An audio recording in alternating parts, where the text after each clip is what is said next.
राधे राधे, जय श्री कृष्णा। मैं सीमा सिंह बड़ों को चरण स्पर्श, छोटों को प्यार और बराबर वालों को नमस्कार करती हूँ। आज मैं आपको एकादशी की एक नई कहानी सुनाने जा रही हूँ।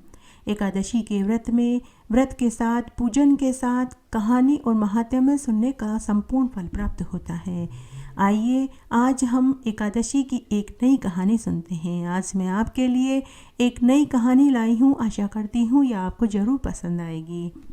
एक बार एक नगर में एक राजा था। उस राजा के पास एक दिन एक बहुत पहुँचे हुए संत महात्मा जी आए। राजा ने उनका बहुत आदर सत्कार किया।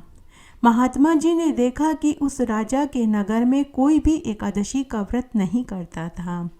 तब महात्मा जी ने राजा को प्रवचन दिए। राजा का प्रवचन और उपदेश सुनने के बाद हृदय परिवर्तन हो गया। तब राजा ने महात्मा जी से कहा कि हे गुरुवर, आप मुझे अपना शिष्य बना लीजिए। मैं आपको अपना गुरु बनाना चाहता हूँ।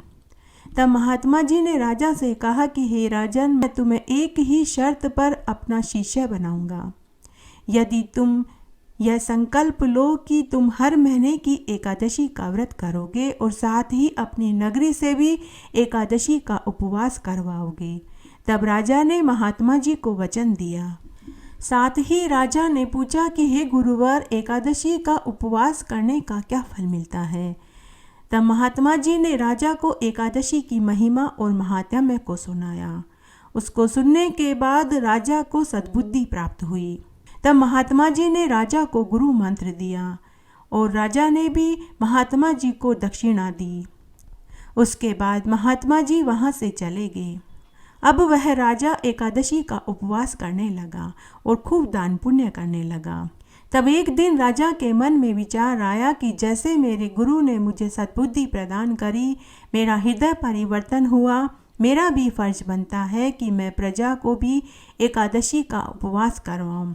तब राजा ने पूरी नगरी में ये ढिंढोरा पिटवा दिया कि सभी को अपना यह और आगे आने वाला जन्म सुधारने के लिए साल की 24 एकादशियों का उपवास और दान पुण्य करना चाहिए। उसके बाद फिर कई दिन निकल गए। तब एक दिन राजा के मन में पुनः विचार आया कि मेरी प्रजा एकादशी का उपवास करती है या नहीं, इसका मुझे पता लगाना चाहिए। तब एक बार एकादशी के दिन राजा ने साधु वेश बनाया और अपनी नगरी में सभी के हाल चाल पता करने के लिए पैदल अकेले ही निकल पड़े। राजा ने देखा कि नगरी में सभी लोग भोजन बना रहे थे, खा रहे थे। तब राजा ने एक घर में से भिक्षा मांगी और कहा कि मुझे भिक्षा आप तभी देना जब आपके घर में कोई एक जन भी एकादशी का उपवास करता हो, तभी मुझे भिक्षा देना, अन्यथा मत देना। तब उस महिला ने कहा कि हे साधु महाराज, मेरे घर में तो कोई भी एकादशी का उपवास नहीं करता है। साधु वेशधारी राजा वहाँ से बिना भिक्षा लिए ही आगे चल दिए। इस तरह राजा पूरी नगरी में घूमते रहे, लेकिन राजा किसी से भी भिक्षा नहीं ले पाए, क्योंकि पूरी नगरी में कोई भी ऐसा घर नहीं मिला जो एकादशी का उपवास करता हो। राजा दुखी मन से वहां से आगे चल दिए। आगे पनघट पर 4 युवतियां बैठी बातें कर रही थी। साधु वेशधारी राजा ने उनसे पीने को पानी मांगा। तब उनमें से एक युवती ने राजा को पानी पिलाया और पूछा कि हे साधु महाराज, आप इस नगरी में नए लगते हो, आपको पहले कभी यहाँ नहीं देखा। तब साधु वेशधारी राजा ने कहा कि हे कल्याणी, मैं तो पदयात्री साधु हूँ, तीर्थ यात्रा करता रहता हूँ, एक जगह से दूसरी जगह घूमता हूँ और भिक्षा लेकर अपना जीवन यापन करता हूँ। तब वही युवती फिर से बोली कि हे साधु महाराज, आप कुछ दुखी दिखाई दे रहे हो। तो साधु वेशधारी राजा ने कहा कि हे भद्रे, मुझे इस नगरी में भिक्षा नहीं मिली। तो वह युवती बोली कि हे महाराज, यह कैसे हो सकता है, हमारी नगरी में कोई इतना निर्दयी और गरीब नहीं जो आपको भिक्षा में अन्न, आटा, रुपया न दे सके। हे साधु महाराज, आपने ऐसा भिक्षा में क्या मांग लिया जो किसी ने भी आपको भिक्षा नहीं दी। हे साधु महाराज, आप मुझे बताइए, आपको भिक्षा में क्या चाहिए, मैं अभी अपने घर से आपको भिक्षा लाकर देती हूँ।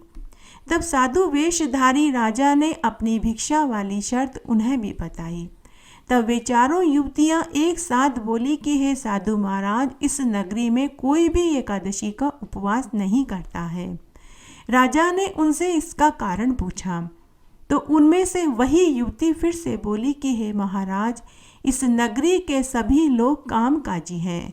कोई कुम्हार है, कोई माली है, कोई किसान है, तो कोई मजदूरी करके अपना जीवन यापन करता है।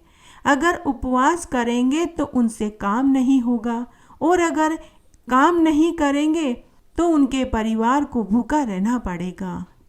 हे साधु महाराज, यहाँ तो ऐसी हालत है कि रोज कुआं खोदो और रोज पानी पियो। तब साधु वेशधारी राजा ने कहा कि हे कल्याणी, लेकिन तुम्हारी इस नगरी का राजा तो एकादशी का उपवास करता है। तो वही युवती जोर जोर से हंसने लगी और बोली कि हे साधु महाराज, आपने हम गरीबों की तुलना एक राजा से करी है। अरे, उस राजा को भोजन की, काम की कहाँ चिंता फिक्र है। अगर एक दिन काम नहीं किया तो शाम को उसको भोजन की कोई चिंता नहीं। लेकिन यहाँ इन गरीबों को एक दिन भी काम पर नहीं गए तो दूसरे दिन इनके परिवार वालों को भूखा रहना पड़ेगा। हे साधु महाराज, बड़ी बड़ी बातें करने से पेट नहीं भरता है। अगर वह राजा भी उपवास के साथ काम करे तब हम जाने कि वह वाकई में राजा एकादशी का उपवास करता है। हे साधु महाराज, राजा का क्या, पूरे दिन सिंहासन पर बैठा रहता है, अपने नौकरों से सारा काम करवाता है और संध्या होते ही महल में जाकर सो जाता है। उसे कौन सी मेहनत मजदूरी करनी होती है। लेकिन हम सब मेहनत मजदूरी करने वाले लोग हैं। अगर उपवास किया तो काम नहीं कर पाएंगे, और काम नहीं किया तो दूसरे दिन घर वालों को भूखा रहना पड़ेगा।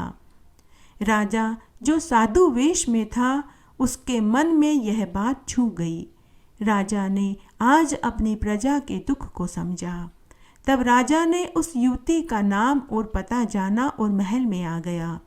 महल में आने के बाद राजा ने अपनी प्रजा के गणमान्य लोगों, मंत्रियों, पहरेदारों को, सरपंच की महल में एक सभा बुलाई। राजा ने सभी को एकादशी की महिमा और महात्म्य को बताया और व्रत करने के लिए कहा।